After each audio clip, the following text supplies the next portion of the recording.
Behind the bag, it gets to Buckner. Here comes Knight, and the Mets win it.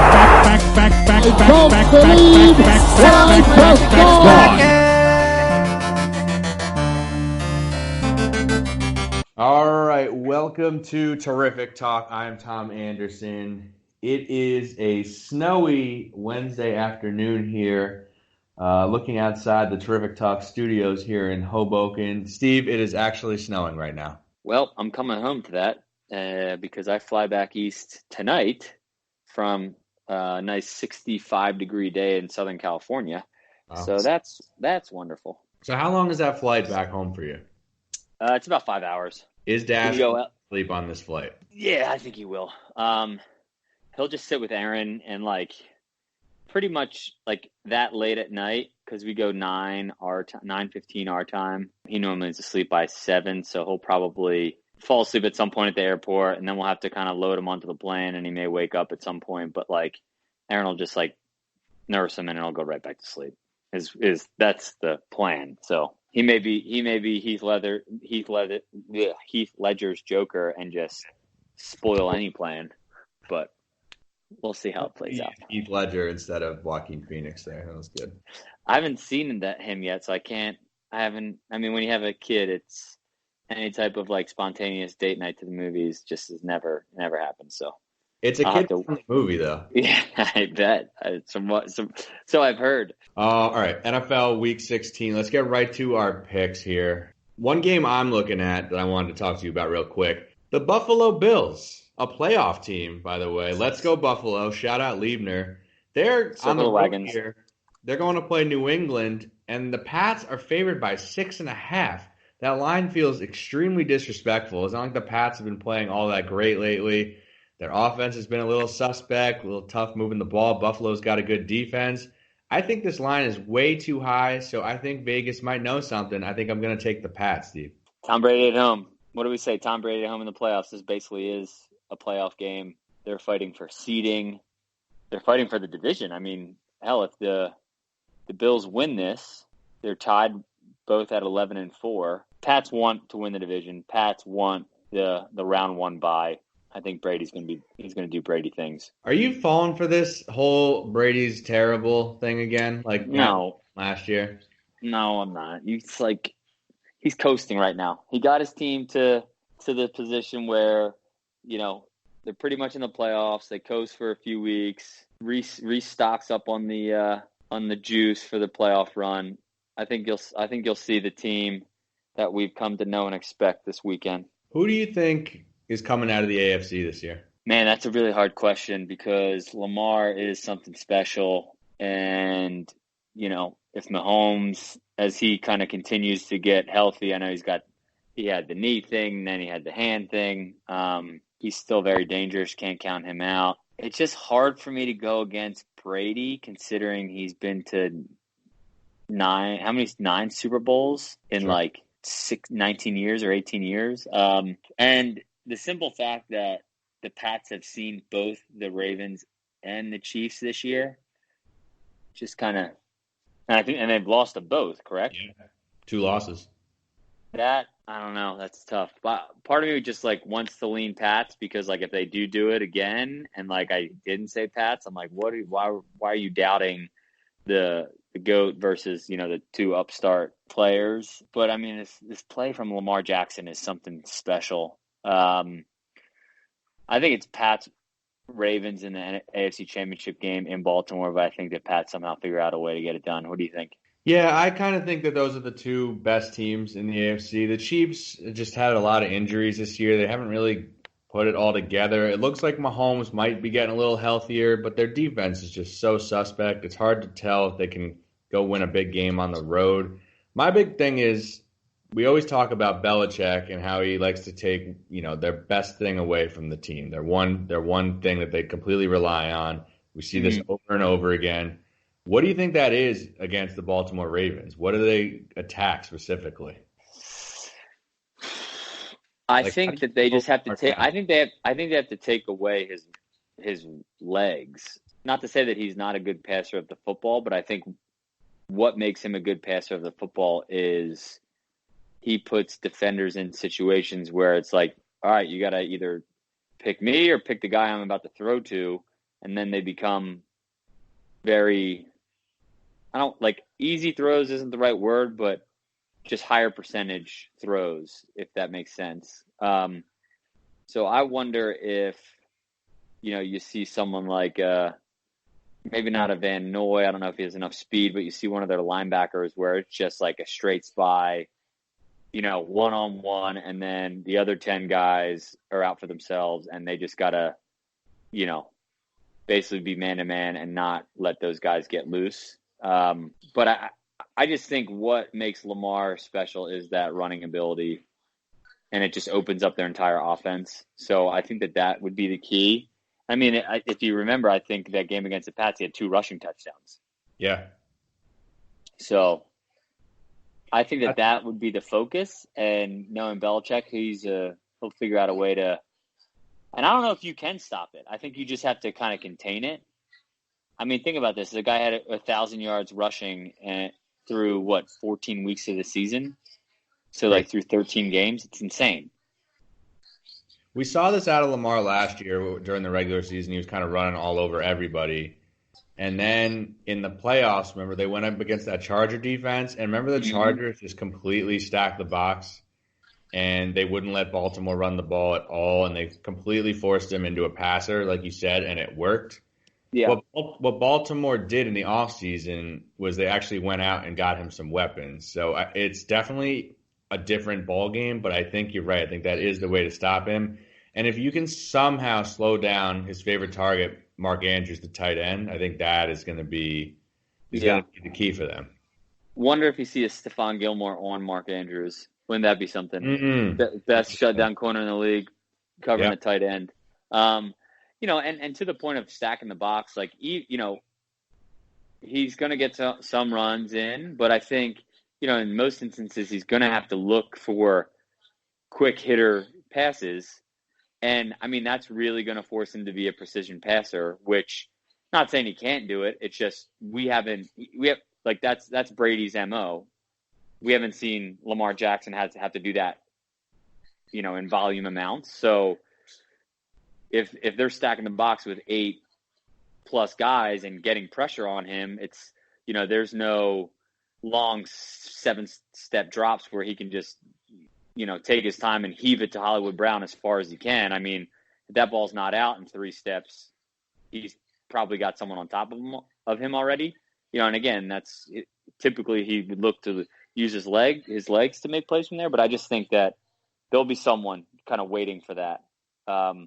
So it will be interesting. It could be, one of those games where if they want to beat them, they're going to have to just systematically and surgically move down the field 3, 4, 7 yards at a time type deal. But I don't know.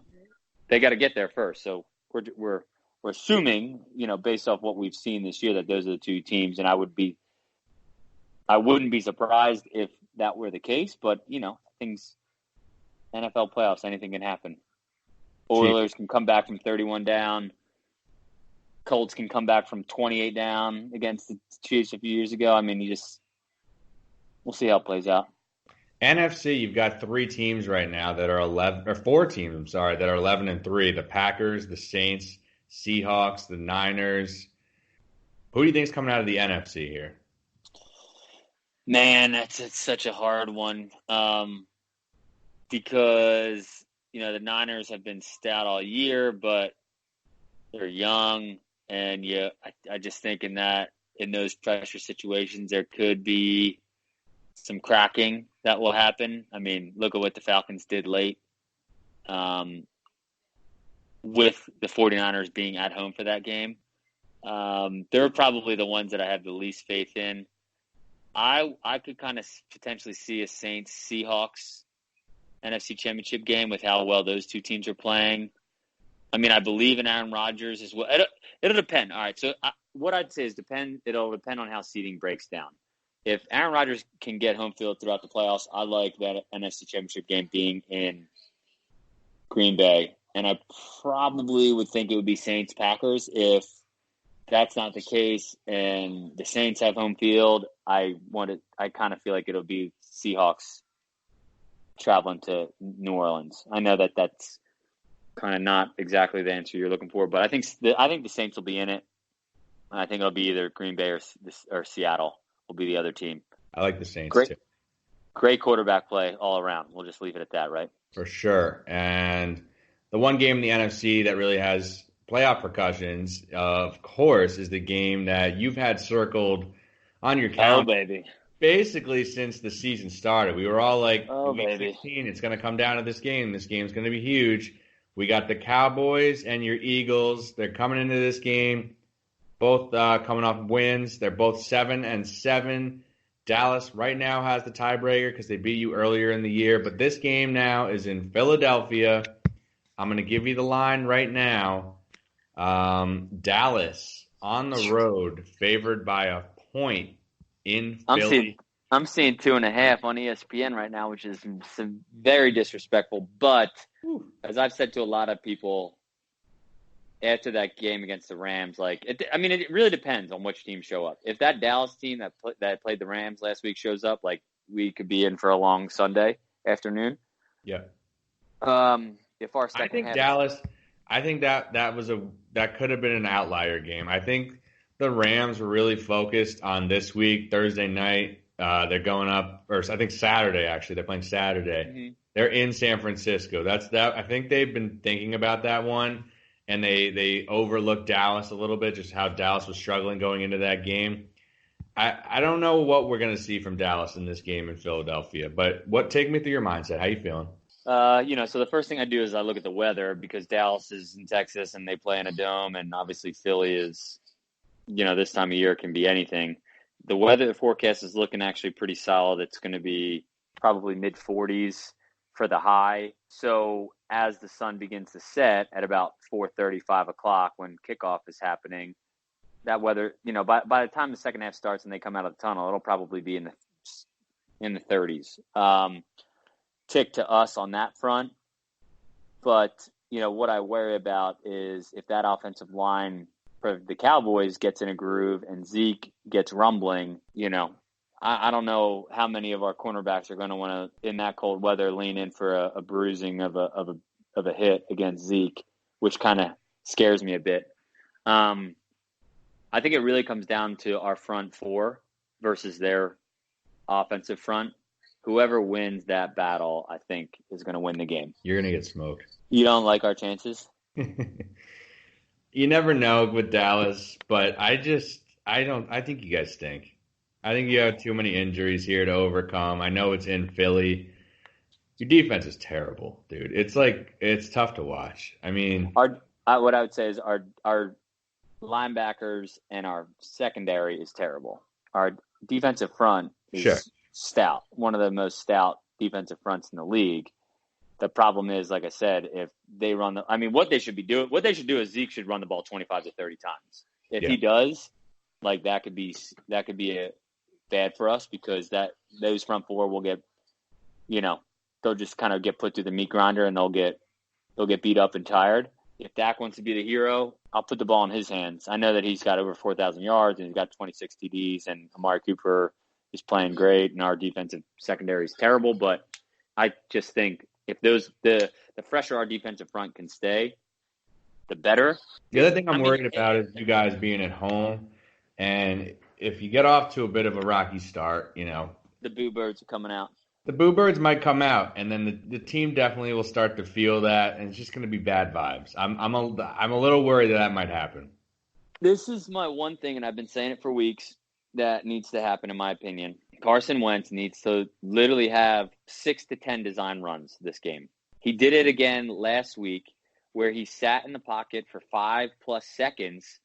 And again, you see the scope of where the camera's showing you.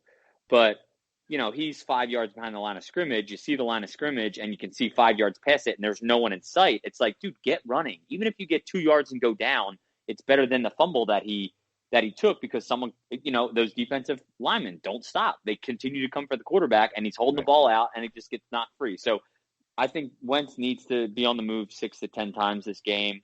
I think that'll keep the linebackers honest and keep them kind of sucked up a little bit. That will open up some of the underneath stuff or, those mid-level throws to Ertz and Goddard. And, I think if that starts, if he runs and those are open and that starts clicking, then it could potentially open up something deep, which we don't really have any wideouts right now to throw it deep to, but maybe Arcega-Whiteside can catch the ball. He caught one this past weekend. It was a miracle. So maybe that was the start of something positive. I don't know how this is not the Sunday night game. That's also weird. It's Sunday afternoon. But... I think Fox owns the rights, and they're not going to give that up to NBC. Interesting. You know what I mean? Right. Don't you think? That's definitely it.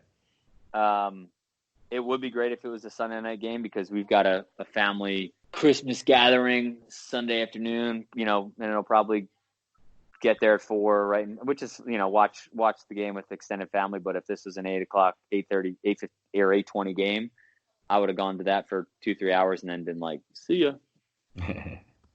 Time to go watch. But I don't know. It's I'm a little apprehensive, I guess, because I know how inconsistent our team has been. It's hard to get I'm very excited, but I don't want to get too far ahead of myself. I don't know. I'm kind of lost right now, as you can tell. You're starting to come back to reality a little bit. The same exact thing happened with me with the Giants. They win the Super Bowl. The next year, they're pretty good. The following year, you're like, they're not that far removed from the Super Bowl. There's a lot of the same names and they're just not winning games, and every game feels super disappointing to you, and then you finally realize they're just not good anymore. It's happening to you. That's all I'm going to say. Thumbs up, thumbs down, Steve. Yeah, you might be right. So thumbs down, I'm going to start with. So we're flying out of LAX tonight. Aaron sees a news piece from 2 days ago that 3 people with measles traveled through LAX in the last couple days. Gross. So my thumbs down is and I don't want to go. I know some people are anti-vaxxers. I don't want to offend anybody here, but measles killed people in droves, and then there was a vaccination found out, and it basically shut it down. And now everyone doesn't want to get the measles vaccine, and measles are spreading again. People, come on. Science is no joke. Let's just rely on science. Let's not have measles spread. Or if you do have measles, don't go to the airport where thousands of people go in and out every day, especially LAX. I should let you know I've been digging through our ratings a little bit, and it looks like about 75% of our audience are anti-vaxxers. So, well, hopefully this is an education for them. Yeah. At the airport. Thumbs up is just being back on the East Coast here in a couple hours. It'll be good. It doesn't feel like Christmas when it's 65 degrees out in the middle of December. I'm not complaining about that, but thumbs up to being back home, back east, get myself in the holiday spirit. Wish I had more time because I would, we'd get up there to do a live pod or something. But yeah, I'm looking forward to being in the 610. Question. Here in a couple hours.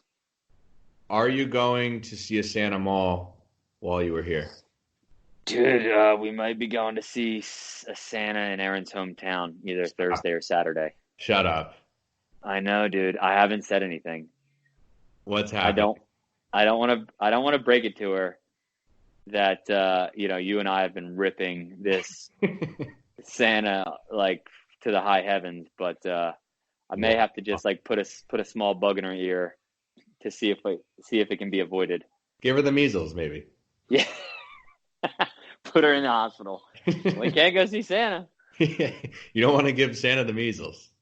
And I also got to give a thumbs up to the epic, just yearly tradition that is. So Aaron's last maiden name Cook, KOCH, the Cook family Christmas Eve party. We're mere days away. It's going to be a little different for us this year with a little guy. We won't be staying up till 5 a.m. like we have in the past. But yeah, looking forward to doing that. You always rave about that party. Always. I've got 2 thumbs up. Speaking of parties, on Saturday, Tori and I are throwing our first Christmas party here at the apartment. 30 people coming, about.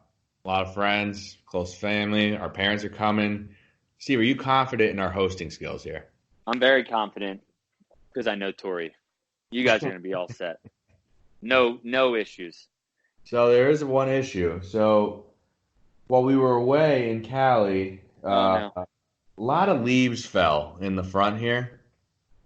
Oh, you got to get out there, dude. I got to clean it up before people come, and I've been waiting for it to. It's been raining all the time, and I'm waiting for it to be dry. And today it was just supposed to be sunny all day, and out of nowhere, we just got this snow. So now, like, should I shovel the leaves? Like, can I do that? I don't know what to do, but I'm running out of time. It's a little like I have anxiety about I'd shovel the leaves for sure. Just say, "Oh, I didn't even realize they were under there." it.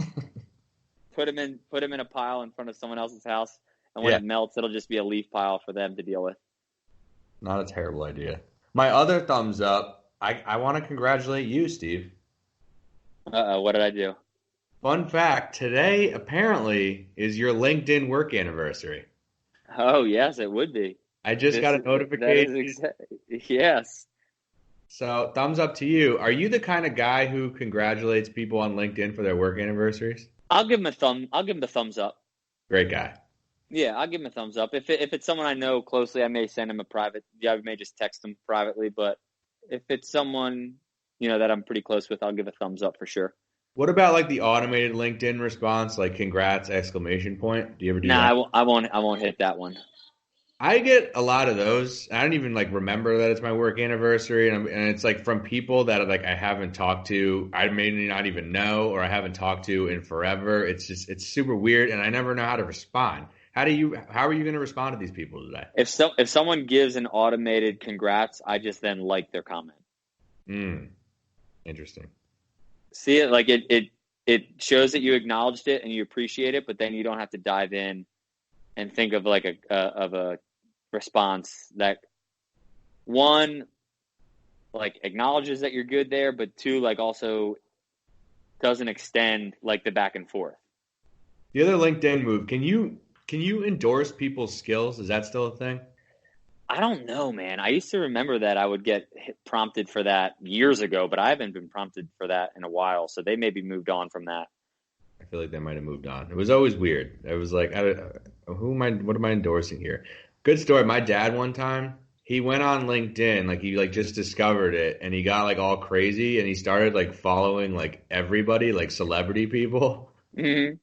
And he followed Rudy Tomjanovich. I love it. Like The how do you, punch. yeah, yeah, Kermit. Kermit Washington. AU, baby, American University. How do you find, first of all, Rudy on LinkedIn? Like, that's the most random thing of all time. But LinkedIn then, like, responded to him, you have to stop following random people. We're going to kick you off this website. It was great. He was deep in the underbelly of the LinkedIn universe. It was, like, unbelievable. Like, Dad, what are you doing? It's a good Hey, ball. speaking of an anniversary, just because I'm looking at her right now, 2 years ago to the day, Lucy became a member of the fam. I got to give her a little Really? love. Yep. 12, 18, 17. Lucy the dog. We love Lucy. What's Lucy doing right now? She's just looking at me. She doesn't know it, but she's about to get a bath, and she's going to be real pissed. We gave the dogs baths last night. Did not go over well. Lola, Yeah. fit. Luckily, like I have to throw her in the tub and just put the shower head on her, and like she's old enough and is not as nimble as she once was that she can't jump out of the tub. So she's kind of like trapped, but she just sits there with her head down, just very angry at me. But it's weird because she loves to be like hates the rain, hates the bath, but loves to be toweled off. So it's kind of like she knows that's coming too. And then we've also gotten to the point where I'll towel her off a little bit and then pull out the blow dryer and dry her down, and she's just on her back, paws up, just loving life when I do that. So she'll be, she'll be in misery for maybe 5 to 10 minutes, but then she'll be in heaven after that. That is the beauty of her being deaf. Yep. But if my dogs heard the blow dryer, they would have a heart attack and freak out.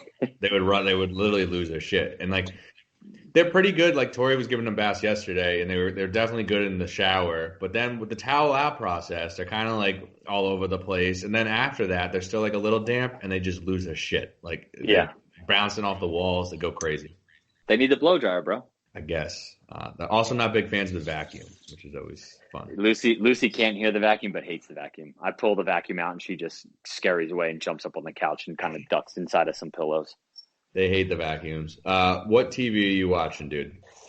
Dude, I can't believe I haven't actually said this, but Disney Plus, Mandalorian, Star Wars World. Let's go. You like it? Baby Yoda. Hell yeah. Baby It's Yoda's awesome. taking over the world. So is this the kind of thing where they're doing like one episode a week? Yes. I think I'm not fully caught up. I've watched 3 of the 6, so they'll probably, I guess, release 7 this weekend. I think this is the smarter route for a lot of the streaming shows because It builds up excitement. it picks up excitement like Stranger Things, like the biggest show ever on Netflix. But you can just binge them all. It's like big. Everyone's talking about it for a week, and then you move on. Baby Yoda is going to take over. Yeah, Baby Yoda has owned for the last how many weeks? Yeah, just finished a great book about Bob Iger, by the way. You should pick it up. Nice. Well, I think it was Wildest Ride, really good. But I heard him talk. He was on some radio. I forget what he was on, and I heard him talk about it a little bit, and it seemed interesting. It's just incredible. Like he takes over as CEO. He goes and buys Pixar. Then he goes and buys Marvel. Then he goes and buys Star Wars. Like it's just and now they have all these theme parks, all the movies, Baby Yoda toys, like all this crap. Like it's just incredible like Disney's just dominating the world. But it was a really good book. I would recommend that. But you like Disney Plus, you like The Mandalorian. Should I get it? Yeah, absolutely. Especially if you want to do like an ESPN Plus combo and with Hulu, it's like $12. Right. Pretty good deal. Yeah, and Disney owns Hulu now. Like it's ridiculous. Star Wars the movie. What's your plan for that? I don't know, dude. How are you going to see that? I have no idea. Are you going to be able to go to movies like ever again? No time soon. I mean, we'll have to go to the movies on 12/15. That's kind of our ritual first date, yearly thing. Right. But I don't even know how I'm going to be able to do that now because our aunt, who would be the babysitter, she's going to be in Boston with my cousin for 3 months because she just scored a movie on Disney Plus. Shout out Disney! I'm shouting out Disney Plus all day here. So she's got to record that. She's got to film that movie in Boston, starting early January through mid-March. So what? She has a movie on Disney Plus. What are you talking about? Yeah. My cousin, my aunt and uncle who live out here. They live out here because I have a younger cousin who's been on Disney shows in the past. She's singer, actress, and she just got the nod for a movie role on Disney Plus. This is huge. Yeah, it's huge. Jillian Shay, give her a follow. That's incredible. All right, so we have to get Disney Plus now. Yep, has to happen. She sang at our wedding. If you're at the mass, she like had the song after communion. She was like She was like at that time she's probably 13 or 14. Yeah, I remember. Killer pipes. She's the truth. Show Tor and I started watching HBO. It's called His Dark Materials. Have you seen this? Have you seen any commercials for it? It's kind of we didn't really know about it. It just like popped up on the screen. It's basically like it's kind of like a fantasy show. It follows this young girl, Lyra. She's basically on a quest to find her friend among all these other things. It's like multiple worlds, fantasy. James McAvoy, your boy, is in it for about 2 seconds, which is really weird. Mm-hmm. Lin-Manuel Miranda is in it. It's a cool show. I would recommend it to you if you got some downtime. Maybe they have it on the plane. Check it out. I will. Before we go, Yeah. I want to give a quick shout out to your boy Joel Embiid. What did he do? So you saw. So Embiid, Shaq, and Charles Barkley. Yes. Yeah. At him. Yeah. Be good. Like this guy's should be the most dominant player in the NBA. Night in, night out, he's not going after it. Like you can clearly see that I'm not going to say dogging it because that's not fair, but he's not going 100%. And I'm sure you're frustrated a bit as a Sixers fan of that. So my first take on that was yeah, they're completely right. Like this is ridiculous. Like Embiid should be like the MVP of the league. He should just be dominating. But I thought about it from guessing his perspective, how he's basically the last 2 seasons just been torched for not showing up in the playoffs. Yeah. And told over and over again, the playoffs, championships is all that matters. Regular season, who cares? I feel bad a little bit for Embiid. I feel like he's a little trapped. What do you think? Because if he busts his is there a way to bust your ass through the whole regular season and just keep it going? Like you have to be like Giannis is doing that. Giannis is doing that, and he got smoked in the second round by who? They lose to the conference championships to the Raptors. The last team that went hard all in all year, Golden State Warriors, 73-9, lost in the final. I think that there's a way to do it where he is busting his ass every night, but then you like see the load management perspective where it's like you take off a game here or there. So, I mean, I see what they're saying. The thing with Joel that gets frustrating, and I don't think it's his doing, is like he gets it in some instances where he's like ISO'd at the top of the key with like 7 seconds left on the clock, and it's just like he's not going to take it. Like he's not going to take it. Like he can take a guy off the dribble, but like at that point, then the defense can converge, and he's almost like in a lose-lose situation. Like if you're going to give him ISO'd 7 seconds left on the clock, get him on the block. So I think there's also some instances where he's put in positions where he can't dominate. But it's a new team because we've added Al Horford, and they're still figuring each other out. So I think also it's pretty early in the season. I mean, I don't want to say early. I guess we're about a third of the way through, but there's a lot that can happen. I mean, at this point last year we had Jimmy Butler for like a week or two. You know what I mean? Yeah, so it's still early, but you do want to see more. You do want to see. I appreciate that he took that criticism and then that night went out and like dropped 36 and 18 or something like that. But he also like took what they said and said, these are two of the greats. If they're going to say it, there's probably merit there. So I got to stay on my game. So I think that was a mature response. The problem is like going out and dominating like that just like proves their point. Like, well, yeah, for sure. And then he was sick and missed the game. So it just kind of like, okay, do we want to really have him expend himself that much? Sick or scared, Steve? Oh, here we go. Yeah, for those of you not paying attention at home, Embiid missed the last game against the Brooklyn Nets in Brooklyn, and the Nets just smacked the Sixers without Kyrie or Kevin Durant. For the record. Yeah, I know. It's Karras. It's what's his name? It's Spencer Dinwiddie's NBA Finals every time he sees the Sixers. So it is what it is. Spencer Dinwiddie is in your nightmares. I love it.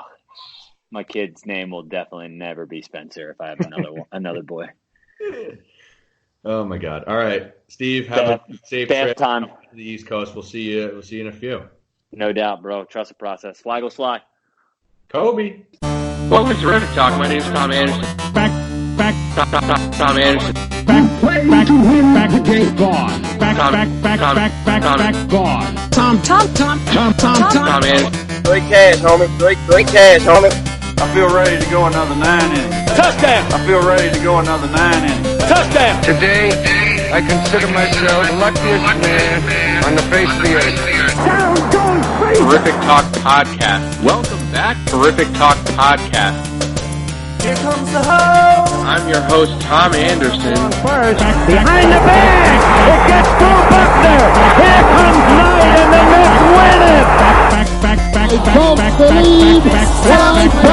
Back.